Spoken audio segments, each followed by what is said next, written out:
करना है। तो चलिए स्टार्ट करते हैं आज का ये वीडियो। तो दोस्तों इस अध्याय में जो हम पढ़ेंगे सजीवों को भोजन की आवश्यकता है ना, सजीव श्वसन, सजीवों में प्रजनन, सजीवों में उत्सर्जन, ये सारी की सारी यहाँ पर चीजें पढ़ेंगे। ठीक है, ये बहुत ही महत्वपूर्ण है। हम अपने आसपास बहुत सी वस्तुओं जैसे जानवर, वृक्ष, वृक्ष, कीड़े मकोड़े, पक्षी, बादल, ट्रक इत्यादि को देखते हैं। इसमें बहुत सी वस्तुएं कैसी होती हैं, सजीव होती हैं, एवं बहुत सी वस्तुएं कैसी होती हैं, निर्जीव होती हैं। जानवर, वृक्ष, कीड़े मकोड़े इत्यादि ये क्या है, सजीव वस्तुएं हैं। अगर आपसे पूछा जाए कि निम्न में से बताइए कौन सी सजीव वस्तु है, तब आपको पता होनी चाहिए कि वृक्ष हैं, जानवर हैं, कीड़े मकोड़े, ये सभी सजीव वस्तुएं हो जाती हैं। और अगर आपसे पूछा जाए कि निर्जीव वस्तुएं कौन सी हैं, तब आपका उत्तर होगा बस, बादल, ट्रक इत्यादि, ये जो क्या होती है, निर्जीव वस्तुएं होती हैं। हमें पता है कि जानवर, मनुष्य, पेड़ पौधे, सूक्ष्म जीव ये क्या हैं, सजीव हैं। परंतु प्रश्न यह है कि हमें कैसे पता चलता है कि कोई वस्तु सजीव है या फिर निर्जीव है। बिल्कुल एनसीईआरटी बेस है, एक एक क्वेश्चन, बेसिक क्वेश्चनों पर यहाँ पर हम अध्ययन करने वाले। ठीक है, तो सजीव वस्तुओं में कुछ विशेष लक्षण होते हैं जो निर्जीव वस्तुओं से अलग करते हैं। सजीव सब वस्तुओं में पाए जाने वाले कुछ विशेष लक्षण देखो इस प्रकार से। सभी सजीवों को भोजन की आवश्यकता होती है। सबसे पहले तो ये चीज होती है। ठीक है, सभी सजीव भोजन से ऊर्जा प्राप्त करते हैं। उनकी वृद्धि एवं शरीर के अंदर होने वाले जैव प्रक्रियाओं के लिए आवश्यक होती है। पौधे प्रकाश संश्लेषण द्वारा स्वयं भोजन बनाते हैं, परंतु जंतु या प्राणी ऐसा नहीं करते और अपना भोजन वे प्रत्यक्ष या अप्रत्यक्ष रूप से पौधों से ही प्राप्त करते हैं। कुछ जंतु दूसरे जंतुओं को खाते हैं, जबकि कुछ जंतु पौधे एवं जंतुओं दोनों को खाते हैं। तो यहाँ पर देखो, सबसे पहली बात तो यही क्वेश्चन आपसे बनेगा कि पौधे अपना भोजन कैसे बनाते हैं। तो प्रकाश संश्लेषण की क्रिया द्वारा बनाते हैं, ये चीज तो सभी को पता है। और जो कुछ जंतु होते हैं वो काय पर निर्भर करते हैं, पौधों पर निर्भर होते हैं। यानी कि वो अपना जो भोजन प्राप्त करते हैं वो प्रत्यक्ष या अप्रत्यक्ष रूप से पौधों पर निर्भर करते हैं और पौधों से ही अपना जो है भोजन प्राप्त करते हैं। कुछ ऐसे जंतु होते हैं जो पौधों और जंतुओं दोनों से करते हैं, कुछ केवल जंतुओं से करते हैं। तो इस प्रकार से अलग अलग होते हैं ना। इसलिए जो है पौधे अपना भोजन स्वयं बनाते हैं, इसलिए इन्हें उत्पादक कहा जाता है। क्या कहा जाता है, उत्पादक। अगर आपसे पूछा जाएगा निम्न में से बताइए कौन सा उत्पादक है, तब आपको पौधे या जो पादप होते हैं उन्हें उत्पादक कहा जाता है। ठीक है, ये चीज आपको समझ में आ गई होगी। नेक्स्ट देखते हैं दोस्तों, सभी सजीव श्वसन करते हैं। जितने भी सजीव होते हैं वो क्या करते हैं, श्वसन करते हैं। सबसे पहले तो हमने देखा सजीवों में कि सभी सजीवों को भोजन की आवश्यकता होती है। नंबर एक, सभी जो सजीव हैं वो क्या है, श्वसन करते हैं। श्वसन है ना, सभी सजीव श्वसन प्रक्रिया के दौरान ही भोजन से ऊर्जा प्राप्त करते हैं। सांस लेना श्वसन प्रक्रिया का एक भाग है। जंतु जब सांस लेते हैं तब वे ऑक्सीजन गैस अंदर ले जाते हैं और जब सांस छोड़ते हैं तो कार्बन डाइऑक्साइड गैस बाहर निकालते हैं। ठीक है, अगर आपसे क्वेश्चन पूछा जाए कि जो सजीव होते हैं वो सांस लेते हैं तब अंदर कौन सी गैस ले जाते हैं और बाहर कौन सी गैस निकालते हैं, तो ये चीज आपको पता होनी चाहिए। ठीक है, या श्वसन प्रक्रिया में कौन सी गैसों का जो है उपयोग किया जाता है, ये सारी चीजें आपको पता होनी चाहिए। ऑक्सीजन भोजन से प्राप्त ऊर्जा, भोजन से ऊर्जा प्राप्त करने में जो है मदद करता है। एक वयस्क मनुष्य 1 मिनट में 15 से 18 बार सांस लेता एवं छोड़ता है। अब यहां पर क्वेश्चन आपका बन जाता है दोस्तों, एक जो वयस्क मनुष्य है, आपसे पूछा जाएगा कि एक वयस्क मनुष्य जो है 1 मिनट में कितनी बार सांस लेता एवं छोड़ता है, तो 15 से 18 बार सांस लेता है और छोड़ता है। ठीक है, गैसों के आदान प्रदान की क्रिया सभी जंतुओं में एक जैसी नहीं होती। विभिन्न जंतुओं में अलग अलग अंगों के द्वारा गैसों का आदान प्रदान होता है। यहां से क्वेश्चन आपका बनता है दोस्तों, जो मनुष्य होते हैं, शेर होती है, शेर होता है, गाय होती है, सांप, छिपकली, पक्षी, ये जो सांस लेते हैं वो फेफड़ों या फिर फुफ्फुस कहा जाता है। फुफ्फुस से ये क्या होते हैं, श्वास लेते हैं या फिर सांस लेते हैं। ठीक है, अगर आपसे यहां से क्वेश्चन बन जाएगा कि सांप का श्वसन अंग कौन सा है, तब आपको पता होनी चाहिए फेफड़े। छिपकली का श्वसन अंग कौन सा है, फेफड़े। पक्षियों के श्वसन अंग कौन से होते हैं, फेफड़े। ठीक है, मनुष्य का कौन सा है तो फेफड़े, शेर की कौन सा है तो फेफड़े, गाय का कौन सा है तो फेफड़े, है ना। वैसे ही बात करते हैं मक्खी, काकरोच या अन्य कीट, ये जो होते हैं ये बातक, बातक इनका श्वसन अंग होता है जिसे ट्रैकिया भी कहा जाता है, ट्रैकिया। मक्खी का श्वसन अंग कौन सा है, तब आपका उत्तर होगा बातक। काकरोच का कौन सा है तो बातक। ठीक है, केंचुआ की बात कर लेते हैं, तो केंचुआ का श्वसन जो अंग होता है वो होता है त्वचा, है ना। केंचुए की त्वचा आर्द्र और चिकनी होती है, तो केंचुआ का जो श्वसन अंग होता है वो क्या होती है, त्वचा होती है। ये सभी को याद रखनी है। ठीक है, और मेंढक का फेफड़े और त्वचा दोनों होते हैं, तो ये महत्वपूर्ण होती है, फेफड़ों से और त्वचा दोनों होते हैं मेंढक। ठीक है, ऑक्टोपस मछली, इसका श्वसन अंग होता है गिल, जिसे किलोम भी कहा जाता है, किलोम। ठीक है, व्हेल या फिर डॉल्फिन जो होती है इसकी फेफड़े, नासाद्वार, बात छिद्र, ये जो है इसके क्या होते हैं, श्वसन अंग होते हैं। तो श्वसन अंग आपको अच्छे से याद रख लेना। आपसे एक सामान्य सा क्वेश्चन पूछा जाएगा कि निम्न में से बताइए फेफड़ों और त्वचा से सांस लेने वाला जंतु या जीव कौन सा है, तब आपका उत्तर क्या हो जाएगा, मेंढक। मेंढक आपका यहां पर सही होगा, ये चीज याद रखनी है। ठीक है, पौधों में गैसों का आदान प्रदान मुख्य रूप से पत्तियों द्वारा होता है, ये क्वेश्चन बहुत ही महत्वपूर्ण है। यहां से क्वेश्चन आपका बनता है दोस्तों कि पौधों में जो है मुख्य रूप से गैसों का आदान प्रदान होता है, तो वो कहां से होता है, तो ये होता है पत्तियों के द्वारा। पत्तियों में उपस्थित सूक्ष्म जो है रंध्रों के द्वारा ऑक्सीजन अंदर जाती है एवं कार्बन डाइऑक्साइड बाहर आती है। ये चीज याद रखनी है दोस्तों, जो श्वसन अंग होता है पौधों का वो कौन सी होती है, पत्तियां होती हैं, है ना। परंतु प्रकाश संश्लेषण प्रक्रिया में पौधे कार्बन डाइऑक्साइड गैस अंदर लेते हैं और ऑक्सीजन गैस बाहर छोड़ते हैं। कौन सी प्रक्रिया में, प्रकाश संश्लेषण में। पौधों में प्रकाश संश्लेषण केवल दिन में होता है, जबकि श्वसन क्रिया रात दिन होती है ना। प्रकृति में पौधे ऑक्सीजन के प्रमुख स्रोत हैं, ये चीज आपको याद रखनी है। ये जो होते हैं प्रकाश संश्लेषण की क्रिया में पौधे क्या करते हैं, कार्बन डाइऑक्साइड ग्रहण करते हैं और ऑक्सीजन छोड़ते हैं। ठीक है, लेकिन अगर श्वसन प्रक्रिया की यहां पर बात करें कि जो रात में पौधे हैं वो क्या करते हैं, कार्बन डाइऑक्साइड अंदर लेते हैं और ऑक्सीजन अंदर लेते हैं और कार्बन डाइऑक्साइड छोड़ते हैं। रात की बात हो रही पौधों की। ठीक है, तो सभी सजीवों में उत्सर्जन होता है। भोजन से ऊर्जा प्राप्त करने की प्रक्रिया के दौरान सजीवों में कुछ अपशिष्ट पदार्थ उत्पन्न होते हैं जो सजीवों के लिए हानिकारक होते हैं। इन अपशिष्ट पदार्थों का सजीवों के शरीर से निकलना आवश्यक होता है। जिस प्रक्रिया के द्वारा सजीव अपने शरीर से अपशिष्ट पदार्थों को बाहर निकालते हैं उसे कहा जाता है उत्सर्जन। ठीक है, जंतुओं में अपशिष्ट पदार्थों का उत्सर्जन मुख्य रूप से मूत्र एवं मल के रूप में होता है। जंतुओं में मुख्य उत्सर्जक अंग कौन सा है, वृक्क है। जंतु अपने श्वास के द्वारा भी अपशिष्ट गैसों को बाहर निकालते हैं। अगर आपसे पूछा जाए कभी कि जंतुओं में मुख्य उत्सर्जन अंग कौन सा है, तो वो होता है वृक्क। ठीक है, मनुष्य का पसीना, स्वेद भी एक प्रकार का अपशिष्ट पदार्थ है जो याक के बच्चे को कहा जाता है बछड़ा या बछिया, जेबरा के बच्चे को बछेड़ा या फिर बछड़ी कहा जाता है। तो ये आपसे पूछे जा सकते हैं दोस्तों। आपसे पूछा जाएगा मेंढक के बच्चे को क्या कहते हैं, तो टेडपोल कहते हैं। बाज के बच्चे को क्या कहा जाता है, इयास कहा जाता है।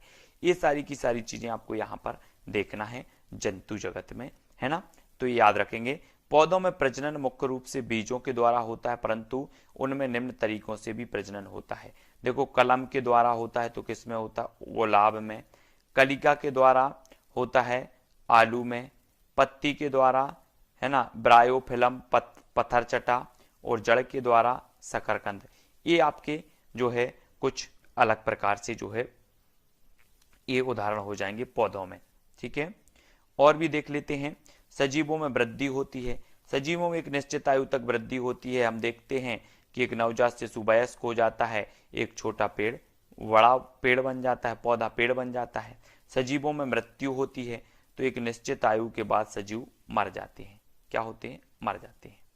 चलिए तो दोस्तों अब हम अभ्यास करेंगे, है ना। अभ्यास प्रश्नों के माध्यम से आप अपना आकलन कर लेना कि आपने जो पढ़ा है वो सही आपसे बन रहा है कि नहीं। कौन सी वस्तु सजीव नहीं है बताना है, वृक्ष, मशरूम, फूल या फिर बादल, आपको बताना है। बिल्कुल सरल बेस के आधार पर आपका पूरा का पूरा बेस कंप्लीट हो जाएगा और आपका बिल्कुल सही यहां पर सही आंसर होगा, वो क्या होगा, बादल। ठीक है, डी नंबर आपका बिल्कुल सही होगा। सभी सजीवों को प्रत्यक्ष या अप्रत्यक्ष रूप से भोजन कहां से मिलता है, पौधों से, कृषि से, जंगल से, इनमें से कोई नहीं। तब आपका प्रश्न क्रमांक 2 का आंसर क्या होगा, तो प्रत्यक्ष और अप्रत्यक्ष रूप से हमने पढ़ा था कि सभी सजीवों को पौधों से ही क्या मिलता है, भोजन मिलता है। तो ए नंबर आपका बिल्कुल यहां पर सही होगा।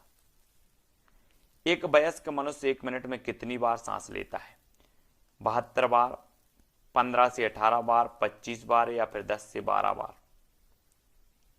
तो हमने पढ़ा था, क्या पढ़ा था कि एक वयस्क मनुष्य 1 मिनट में 15 से 18 बार सांस लेता है, यानी कि जो सी नंबर है वो आपका बिल्कुल सही होगा।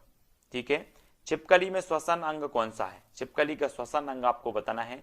प्रश्न क्रमांक 4 का त्वचा है, बातक है, फेफड़े या फिर गिल है। तब आपका राइट आंसर क्या होगा, फेफड़े। फेफड़े यानी कि जो विकल्प नंबर आपका बी है वो यहां पर सही हो जाएगा। ठीक है, अगला क्वेश्चन देखेंगे दोस्तों, पौधों में गैसों का आदान प्रदान कैसे होता है, जड़ों के द्वारा, तने के द्वारा, फूलों के द्वारा या पत्तियों के द्वारा। पौधों में गैसों का आदान प्रदान हमने पढ़ा था, जल्दी से फटाक से उत्तर बताना है। और ये वीडियो कैसा लग रहा है आपको सभी लोग बताएंगे। उत्तर हो जाएगा दोस्तों, गैसों का आदान प्रदान होता है पत्तियों के द्वारा, डी नंबर। जंतुओं का मुख्य उत्सर्जन अंग कौन सा है, जंतुओं का बताना प्रश्न क्रमांक 6 का आंसर। तो मुख्य जो उत्सर्जन अंग होता है वो कौन सा है, वृक्क। वृक्क यानी कि जो विकल्प नंबर आपका बी है वो यहां पर सही हो जाएगा। ठीक है, अब अगला क्वेश्चन है दोस्तों, निम्न में से कौन सा उदाहरण उद्दीपन अनुक्रिया प्रक्रिया को दर्शाता है। तो कौन सा दर्शाता, उद्दीपन अनुक्रिया प्रक्रिया को, काकरोच का रोशनी देखकर छिप जाना, सूरज छिपने के पश्चात फूलों का बंद होना, मनपसंद व्यंजन देखकर मुंह से पानी आना या उपरोक्त सभी। उद्दीपन अनुक्रिया प्रक्रिया को दर्शाता है तो कौन दर्शाता, प्रश्न क्रमांक 7 का आंसर। तो राइट आंसर होगा विकल्प नंबर डी, यानी कि उपरोक्त सभी। ठीक है, सभी लोगों से आंसर बन रहे हैं तो कमेंट में जरूर लिखो।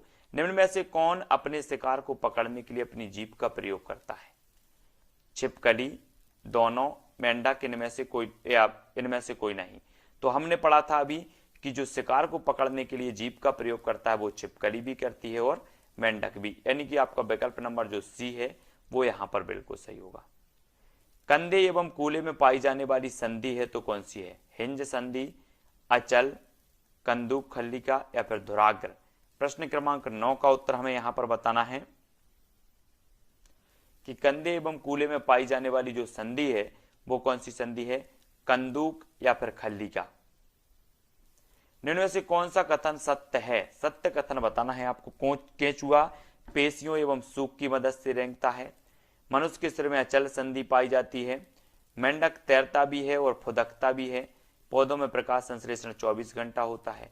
तो आपका प्रश्न क्रमांक 10 का आंसर बताना है और राइट आंसर क्या होगा यहां पर, 1, 2 और 3। ठीक है, 4 गलत है तो 1, 2, 3 यानी कि बी नंबर यहां पर आपका बिल्कुल सही होगा।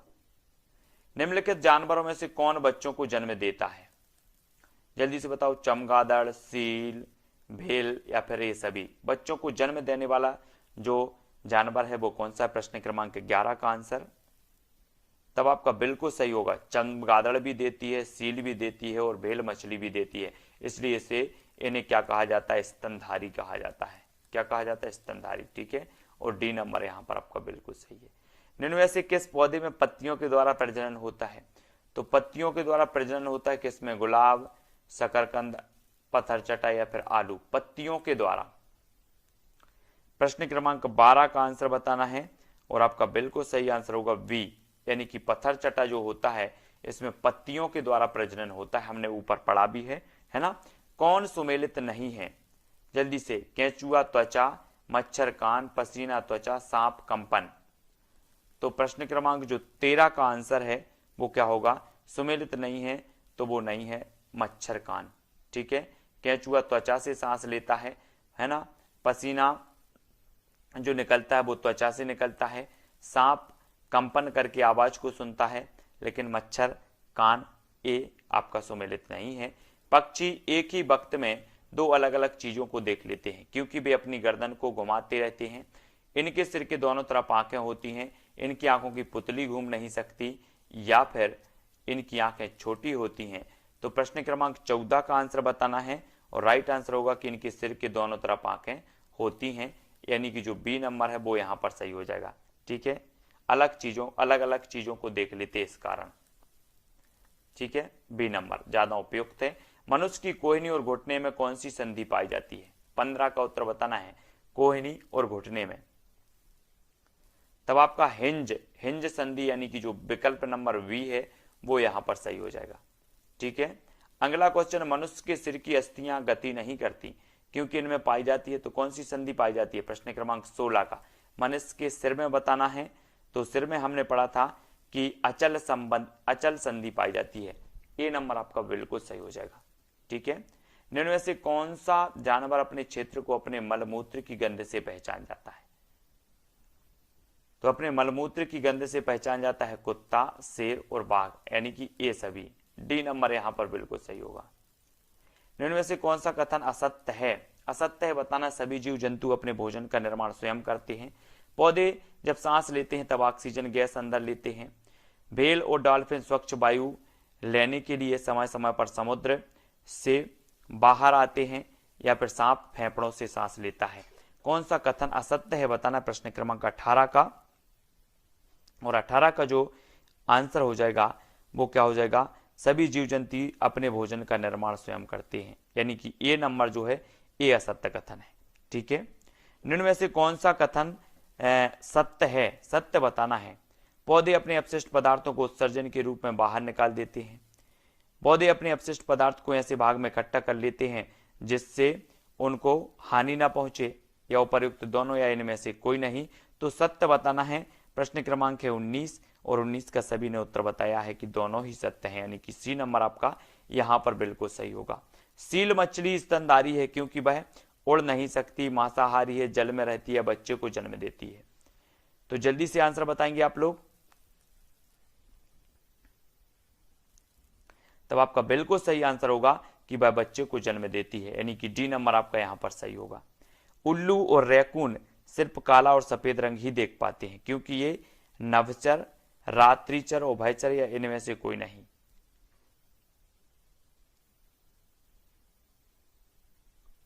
तब आपका उत्तर होगा बी। हमने पढ़ा है कि जो रात्रिचर होते हैं, है ना, निशाचर होते हैं जिन्हें कहा जाता है, वो सिर्फ सफेद रंग और काला रंग ही देख पाते हैं रात्रि में।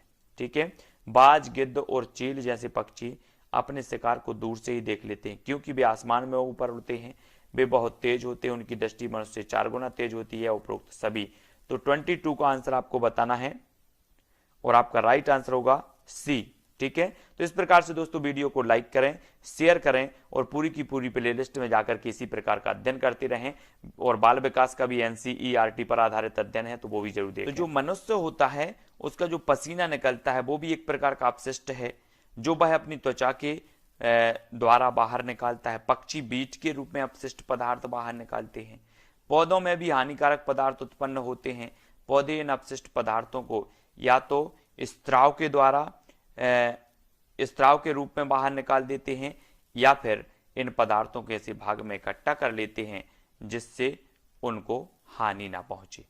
ठीक है, तो ये सारी की सारी चीजें आपको याद रखनी है। अगर आपसे कभी पूछा जाए कि जंतुओं में उत्सर्जन का अंग कौन सा है, तो वृक्क है। ठीक है, निम्न में से बताइए कौन सा अपशिष्ट पदार्थ है, ऐसा भी पूछा जा सकता है। तब आपको याद रख लेनी है, पक्षियों में बीज के रूप में, मनुष्य में पसीना, मलमूत्र के रूप में भी होते हैं। ठीक है, ये सारी की सारी चीजें याद रखना है। सभी सजीव उद्दीपन के प्रति अनुक्रिया करते हैं। हमारे आसपास होने वाले परिवर्तन जो किसी सजीव को प्रतिक्रिया करने के लिए प्रेरित करते हैं, उद्दीपन कहलाते हैं। जो प्रतिक्रिया सजीव परिवर्तित के रूप में की प्रति करते हैं उन्हें अनुक्रिया कहते हैं। जो प्रतिक्रिया सजीव परिवर्तन के प्रति करते हैं उसे क्या कहा जाता है? अनुक्रिया कहा जाता है। तो अनुक्रिया और उद्दीपन आप समझ गए होंगे, ठीक है। हमारे आसपास होने वाले परिवर्तन जो सजीव को प्रतिक्रिया करने के लिए प्रेरित करते हैं वो उद्दीपन है, और जो प्रतिक्रिया परिवर्तन के प्रति करते हैं वो क्या है? अनुक्रिया है ना। उदाहरण, जब हम गर्म वस्तु को छूते हैं तब हम एकदम अपना हाथ पीछे खींच लेते हैं, ठीक है।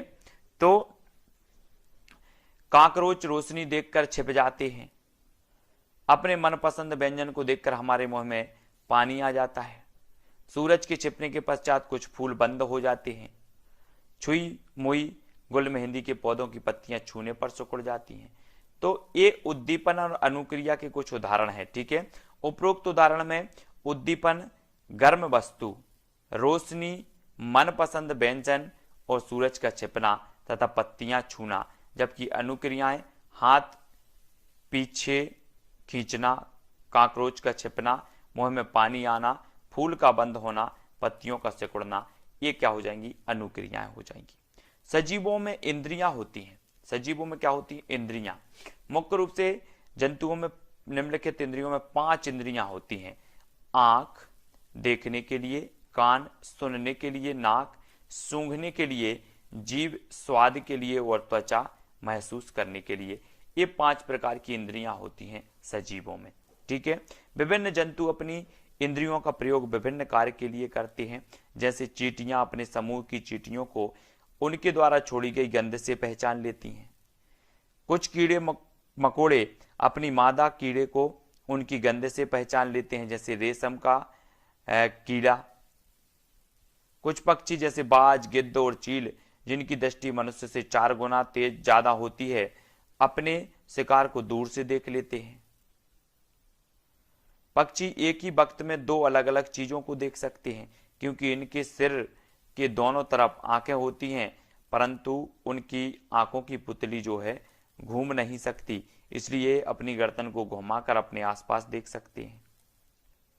कुछ जानवरों के कान बाहर दिखाई देते हैं, परंतु कुछ के नहीं। हाथी अपने कान से जो है सुनने के अलावा हवा भी कर सकता है। सांप सुन नहीं सकता, परंतु जमीन पर हुए कंपन को महसूस कर सकता है। मच्छर हमारे शरीर की गंध एवं तलबे की गर्मी से हमें अंधेरे में भी ढूंढ लेते हैं। मच्छर हमारे शरीर की गंध और तलबे की गर्मी से हमें अंधेरे में ढूंढ लेते हैं। कुछ जानवर अपने मलमूत्र की गंध के द्वारा अपने क्षेत्र को पहचान लेते हैं, जैसे कुत्ता, बाघ और शेर। ये अपनी मलमूत्र की जो है गंध के द्वारा अपने क्षेत्र को पहचान लेते हैं।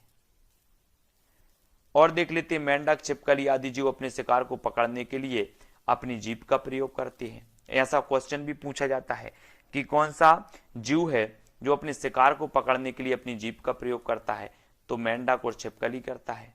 रात्र में जगने वाले जो जानवर हैं, पक्षी केवल सफेद और काला रंग ही देख पाते हैं, जैसे उल्लू और रैकून सफेद और काला रंग ही देख पाते हैं। उल्लू और रैकून, ये चीज याद रखनी है। सभी सजीव गति करते हैं। जंतुओं में गति दिखाई देती है क्योंकि वे एक स्थान से दूसरे स्थान पर तक जाते हैं। जंतुओं में चलने का ढंग अलग अलग होता है। कुछ जंतु चलते हैं, जैसे मनुष्य, शेर, कुत्ता, बिल्ली आदि।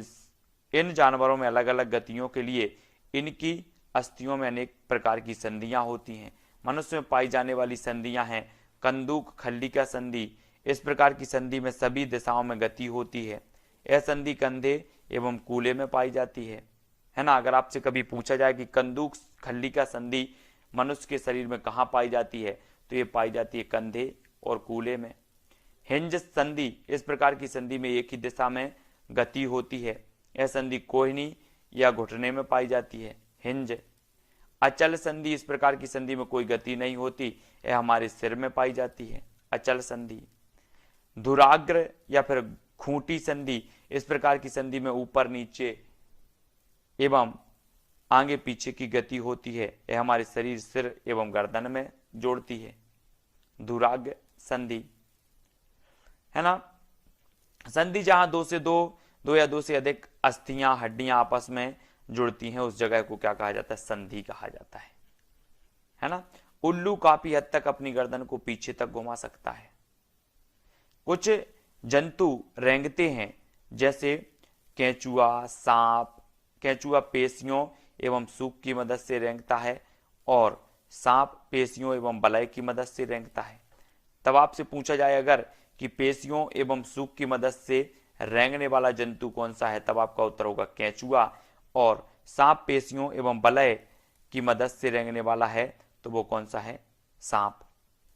कुछ जंतु उड़ते हैं जैसे पक्षी अपने पंखों की मदद से उड़ते हैं, परंतु शुतुरमुर्ग और एमू पक्षी उड़ते नहीं, लेकिन ये काफी तेज गति से भाग सकते हैं। कुछ जंतु तैरते हैं जैसे मछली, बतख। मछली अपनी धारा रेखीय शारीरिक आकृति के कारण तैरती है। बतख अपने जाल युक्त पादांगुलियों के कारण तैरती है। मेंढक भी पादांगुलियों के कारण तैरता है। कुछ जंतु फुदकते हैं जैसे मेंढक। कुछ जंतु चलते भी हैं, चढ़ते भी हैं और उड़ते भी हैं जैसे कांकरोच। पौधे भूमि में स्थिर रहते हैं, परंतु उनमें पत्तियों का हिलना, फूलों का खिलना या बंद होना, उद्दीपनों के प्रति अनुक्रिया दिखाना आदि उनमें गति को दर्शाता है। ठीक है, ये चीज आपको यहां पर समझनी है। देख लेते, सजीवों में प्रजनन होता है। जिस प्रक्रिया के द्वारा सजीव अपने समान संतान उत्पन्न करते हैं उसे प्रजनन कहा जाता है। वे जंतु जिनके शरीर पर बाल होते हैं एवं जिनके कान दिखाई देते हैं वे बच्चों को जन्म देते हैं। जिनके शरीर पर बाल होते हैं एवं जिनके कान दिखाई देते हैं वे बच्चों को जन्म देते हैं। इन जंतुओं को जरायुज कहते हैं, जैसे मनुष्य, कुत्ता, गाय, शेर, हाथी, है ना। तो आपको याद रख लेना, बच्चों को जन्म देने वाले जंतुओं को क्या कहते हैं, जरायुज कहा जाता है। वे जंतु जिनके कान दिखाई नहीं देते एवं जिनके शरीर पर बाल नहीं होते वे अंडे देते हैं। जिनके कान दिखाई नहीं देते, जिनके शरीर पर बाल नहीं होते वे अंडे देते हैं।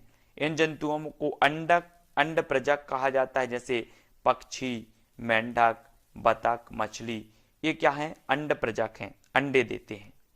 चमगादड़, भेल मछली और सील मछली बच्चों को जन्म देती है। जो बच्चों को जन्म देते हैं और दूध पिलाते उन्हें स्तनधारी भी कहा जाता है। तो ये चीज भी याद रखनी है। आपसे क्वेश्चन पूछा जाएगा कि निम्न में से बताइए कौन सा स्तनधारी है, तब आपको पता होनी चाहिए कि जो बच्चों को जन्म देते हैं उन्हें स्तनधारी कहा जाता है। ये चीज याद रखनी है।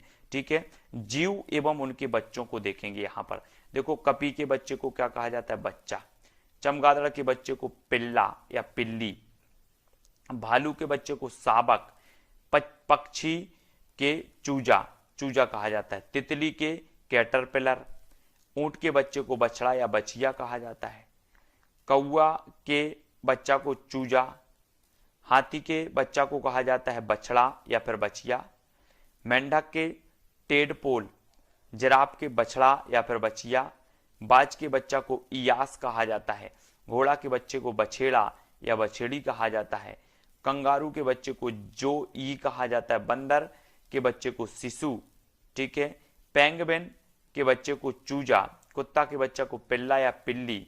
खरगोश के बच्चे को बन्नी कहा जाता है, बन्नी। ये चीज याद रखनी, आपसे पूछा जाएगा निम्न में से बताइए खरगोश के बच्चे को क्या कहा जाता है, तब आपका उत्तर क्या होगा, बन्नी। सार्क के बच्चे को पिल्ला पिल्ली कहा जाता है। भेड़ के बच्चे को मेमना। शेर के बच्चे को शावक कहा जाता है। ठीक है,